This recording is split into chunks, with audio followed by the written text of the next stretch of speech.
Temptation.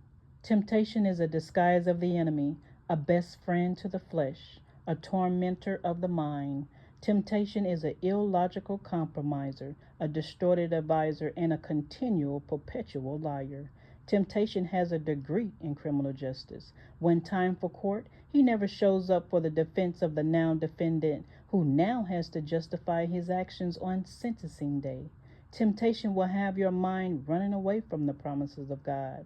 Temptation will have you on a faulty stage of a grand performance, being shown on a big screen of a well put together facade.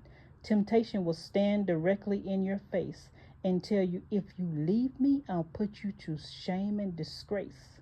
Temptation at one moment will pat you on the back, and the next moment give your face a big smack. Temptation can ultimately destroy you if given permission. Temptation really has a low IQ. He only knows one letter, and that letter is you. So when you see something that actually looks good, exactly the way you like and want it to be, but it has a slight little glitch, watch out. It's temptation behind the scenes on a slick gangster lean, right in the ways of your carnal mind, with a surefire backslide in his crafty briefcase, waiting to turn you into toxic waste, wanting you to become a certified closed, once Holy Ghost filled, broke down to nothing case. Temptation could care less about your personal feelings. Temptation is about lust, deceit, and being a cheat.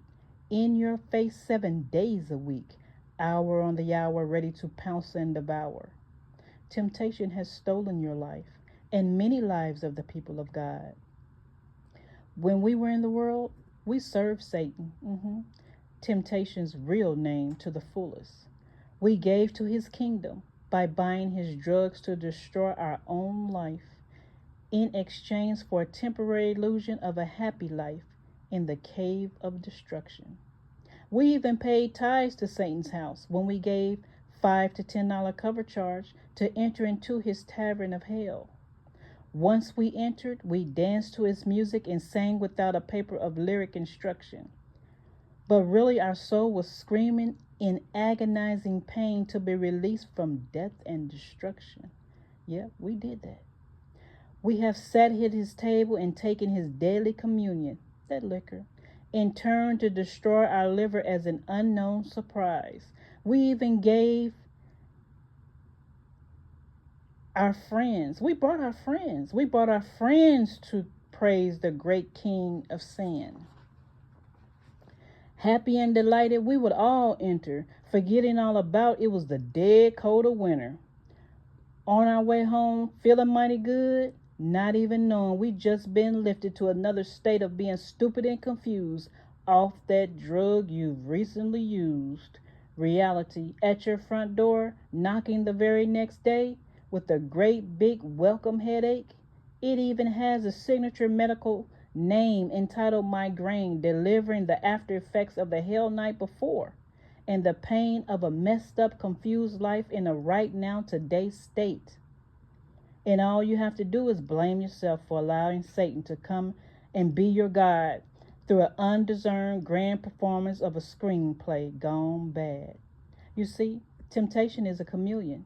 At 10 o'clock, he'll look like a beautiful garden with the smell of a rose, and at 10:30 he'll look poor and desolate, desperately grasping for water and air. No matter how temptation presents himself, he'll never have anything you can offer that you can fully trust. About the only thing you can count on is his leaving you as a dismembered skeletal pile of dust. Don't ever think temptation is out of your life. He'll always be at the back door trying to find a way to get in. Always keep a covering over your spiritual windows, your eyes, so sin can't get in. The best thing about God's grace, he gives us 66 defenses listed as biblical references so we can attach our names. We have to continually be a watchman over our lives and the lives of others by staying in total touch with God through prayer and fasting. No one will ever be perfect, but we can be sinless. We can try to be sinless if we continually remind ourselves that we are a royal priesthood set apart to accomplish the things of God and continually expose the works of Satan to enlighten the people who are yet still in the kingdom of deceit. Again, always watch and stay alert. Anything that causes confusion in the eyes of God is not of God. And you may be reading or acting out the wrong book of your life. You know why? Because God would never write that chapter. God is not the author of confusion. Stay with the promise. Reach toward the mark of the prize. Don't let temptation creep up in disguise. Stay wise and always use your ability to discern. Keep in mind when Satan comes riding by, bid him to go off into the sunset alone, because darkness in your life has no home. Tell temptation, the kingdom is my destination. Temptation.